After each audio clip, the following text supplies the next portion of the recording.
Compañeros y compañeras, buenas tardes. Mi nombre es Nuria Elizabeth Fajardo Zúñiga, estudiante de octavo trimestre de licenciatura en Pedagogía Infantil de la Corporación Universitaria Minuto de Dios. Hoy estamos con Diana Marcela Gutiérrez. Buenas tardes, profe. Buenas tardes. Buenas tardes. Mi nombre es Diana Gutiérrez. Soy licenciada en Educación con énfasis en Educación Especial. Soy egresada de la Universidad Pedagógica Nacional. En este momento me encuentro trabajando con el distrito como docente de apoyo especializado, atendiendo a la población con discapacidad en los colegios públicos, específicamente en el Colegio Estrella del Sur. Bueno, profe, ¿cómo se genera el proceso de enseñanza en sus encuentros con los menores o con la población infantil?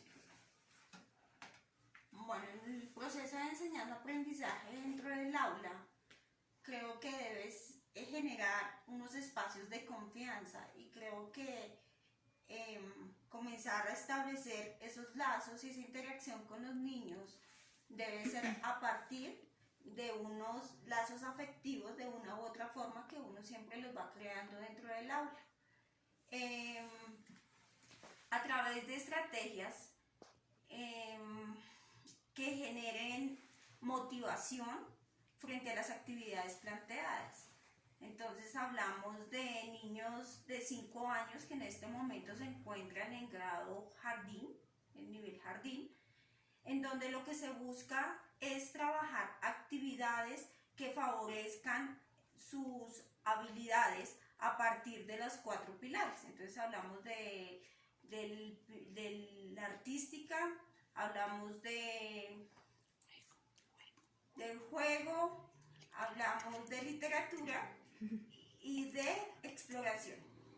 Entonces esos espacios se deben dar de una forma, nuevamente lo reitero, de una forma didáctica en donde busquemos nuevas estrategias, en donde los niños tengan el derecho a explorar y de una u otra forma dentro de las actividades que se implementan dentro del aula, en una sola actividad nosotros articulamos esos 4 pilares para que se fortalezcan en cada uno de los niños. Entonces, ¿en búsqueda de qué? Pues de un desarrollo. Obviamente también se hace una articulación con la familia, pues que desafortunadamente en el contexto en el que me encuentro, pues ha sido como un poco complicado frente a llevar ese proceso con los padres de familia, ya que obviamente la mayor parte del tiempo se encuentran laborando. Bueno, profe Diana, entonces en este orden de idea, ¿qué es lo más importante para el niño o qué debería aprender el niño en el colegio, en la institución o en la escolarización? Bueno, en la etapa de educación inicial es importante tener en cuenta que los niños en esta edad están asimilando su entorno. Entonces, ¿qué debemos ofrecer? Pues obviamente ambientes enriquecidos en donde ellos puedan comenzar a explorar y tener un aprendizaje significativo, ¿sí? Y creo que la educación no solo a nivel inicial, sino que toda la educación debería darse para que los chicos las puedan comenzar a implementar en su cotidianidad. Entonces no nos quedemos en conceptos como muy elevados y como salidos de contexto, sino que realmente sean aprendizajes prácticos, en donde ellos puedan comenzar a implementar esa serie de aprendizajes en su diario vivir, que es la búsqueda, pues obviamente, que se pretende con la escuela y que ese cambio también debería comenzar a generarse, porque siempre nos quedamos en una serie de conceptos que realmente no se están contextualizando. Entonces lo que se busca es eso, aprendizajes significativos y muy contextualizados. Ok, profe. Bueno, ¿y qué pasa entonces en estas edades con el habla, el lenguaje, la comunicación? Bueno, es importante tener en cuenta que todo lo que es habla y lenguaje se comienzan a desarrollar en las primeras etapas, ¿cierto? Del desarrollo de los niños. Entonces hablamos de 0 a 5 años, en donde establecemos que es una etapa primordial, porque ahí tenemos todavía todo lo que se llama la plasticidad cerebral, en donde es importante generar un contexto muy estimulante para los niños para comenzar a favorecer ese desarrollo. Entonces ahí también no solo está el colegio, sino también toda la parte del contexto familiar, en donde se debe trabajar y se deben implementar una serie de estrategias y espacios para que los chicos comiencen a manejar a fortalecer su lenguaje, ¿sí? Okay. En este caso, pues obviamente desde el contexto escolar lo que recomendamos es a los padres de familia, toda la parte de lectura, toda la parte de canciones infantiles, rimas, poesía, obras de teatro, ¿sí? Eso es lo que se está manejando a nivel contextual dentro del colegio. Bueno, profe, y digamos que usted nos menciona mucho el contexto escolar, pero el núcleo familiar, ¿cómo funciona en esa adquisición del lenguaje y de la comunicación? O sea, es decir, desde las primeras etapas, ¿qué tan importante es ese impacto? ¿O cómo hace esa fusión y ese impacto de primero los asuntos familiares y luego la escolaridad? Pues es importante tener en cuenta que el primer espacio que tenemos los seres humanos para socializar es la familia, ¿cierto? Entonces es donde realmente nosotros les vamos a dar las bases a estos chiquiticos para que comiencen a fortalecer el lenguaje. ¿A través de qué? Pues obviamente a través de espacios donde se comienza a incrementar ese tipo de actividades de forma diaria. Entonces, bueno, profe, entonces, ¿cuál es el impacto del núcleo familiar en la adquisición del lenguaje y la comunicación del niño? Bueno, es importante tener en cuenta que nuestro primer espacio de socialización es la familia, ¿cierto? Entonces, por eso siempre hablamos que nuestra primera escuela va a ser la familia. Es importante tener en cuenta que como familia debemos generar espacios y comenzar a estimular el lenguaje. ¿A partir de qué?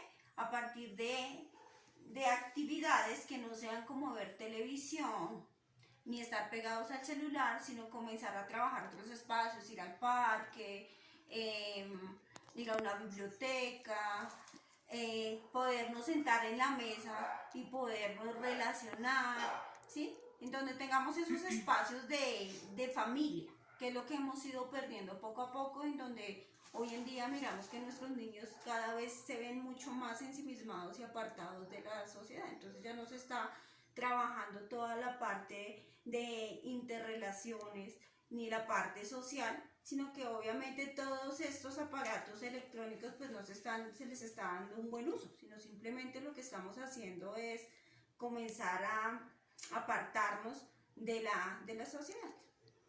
Ok, profe, entonces en ese caso, ¿cuál es la diferencia de la comunicación y el lenguaje entre un niño escolarizado y un niño que reside en el hogar o que constantemente está en su casa y no va a la escuela? Bueno, hay una etapa en donde el niño pues obviamente debe estar con su familia, pero ya llega en donde ellos tienen la necesidad de comenzar a interrelacionarse y a estar con sus padres. Entonces, obviamente cuando tenemos un niño en casa con todo el día con la mamá, en donde su niñera es el televisor y obviamente no puede interactuar con chicos de su misma edad, pues obviamente van a comenzar a mirarse una cantidad de desfases y falencias en la parte del lenguaje. Mientras que en el colegio, pues obviamente es un espacio que está adaptado para comenzar a favorecer este tipo de habilidades. Y el simple hecho de estar con niños de su misma edad, pues obviamente va a favorecer todo este tipo de desarrollo. Además, pues que en el colegio pues se están implementando a diario y durante el transcurso del día pues una serie de actividades que en casa pues realmente nosotros vemos que la familia pues no genera. Entonces los espacios obviamente son totalmente diferentes. Okay. ¿Qué se debe hacer en caso de percibir o de sospechar que hay un retraso en el habla o en el lenguaje del niño? Bueno, en este caso pues hablaríamos de los dos contextos, ¿cierto? Desde la parte de la familia pues obviamente no tienen mucho conocimiento, pero más o menos uno sabe cuáles son las etapas del lenguaje en cada uno de los niños. Entonces, en la familia, como nosotros lo podemos asociar, entonces, que el primo habla a los 2 años, que ya su lenguaje va a ser mucho más fluido a los 3, ya a los 7 pues obviamente ya se debe establecer. Entonces es como comenzar a hacer una comparación entre las edades de los familiares que han tenido. En el colegio pues obviamente es mucho más visible porque obviamente se manejan ese tipo de etapas o niveles de comunicación. Entonces ya tenemos unos niños con los cuales podemos comparar y saber que tienen, en qué etapa deben estar. Listo, profe. Entonces, ¿cómo detectar en el colegio, en la institución, que un niño tiene problemas de lenguaje? Bueno, se supone que nosotros tenemos conocimiento de unas etapas que se manejan para conocer el nivel de lenguaje que debe tener cada uno de los niños según la edad. Entonces, comenzamos a detectar este tipo de dificultades cuando miramos que un niño presenta un lenguaje escaso, ya a los 5 años todavía no tienen una buena articulación de las palabras. Ahí también lo podemos comenzar a asimilar o a percibir desde la parte de la comunicación del lenguaje, porque como bien sabemos el lenguaje lo que es una construcción a partir de la interacción, ¿cierto? Entonces como nosotros comenzamos a mirar que ese niño sí se está relacionando con el otro, cómo está manejando toda su habla, que también obviamente lo evaluamos dentro de esta parte del lenguaje, porque él habla el lenguaje, y obviamente la comunicación y la interacción con sus compañeros. Profe, ¿maneja niños con este tipo de necesidades en su aula, dentro de su trabajo? Bueno, dentro del contexto, sí, muchos de los niños que presentan discapacidad, específicamente discapacidad intelectual, se encuentran estudiantes con trastornos o dificultades del lenguaje, lo cual no lo abordo directamente, sino simplemente se hace toda la gestión para que sea atendido por el profesional idóneo, que en este caso es el área de fonoaudiología, que es quien aborda, y obviamente se hace el respectivo seguimiento y ellos nos envían una serie de estrategias las cuales hacemos una articulación con el colegio para que realmente pues comiencen como a implementarse para llegar a favorecer el lenguaje y otra serie de habilidades en los chicos que presentan esas dificultades. Profe, ¿qué impacto tiene esas dificultades cuando están en la primera infancia y luego pasan a la educación básica o a la educación media o a otras etapas de la educación? Bueno, es importante tener en cuenta que los chicos terminan de tener un desarrollo del lenguaje hasta los 7 años. Entonces es aquí donde ya ingresan los niños al grado primero. Entonces, cuando se presentan dificultades a nivel de lenguaje, ya puede ser expresivo o comprensivo, pues obviamente vamos a tener una serie de dificultades en la adquisición del proceso lectoescrito, que es lo que obviamente se comienza ya a ver afectado cuando comenzamos ya desde la parte académica. Perfecto, profesora Diana, muchísimas gracias, muy amable, le agradecemos. Vale, que estén muy bien, gracias.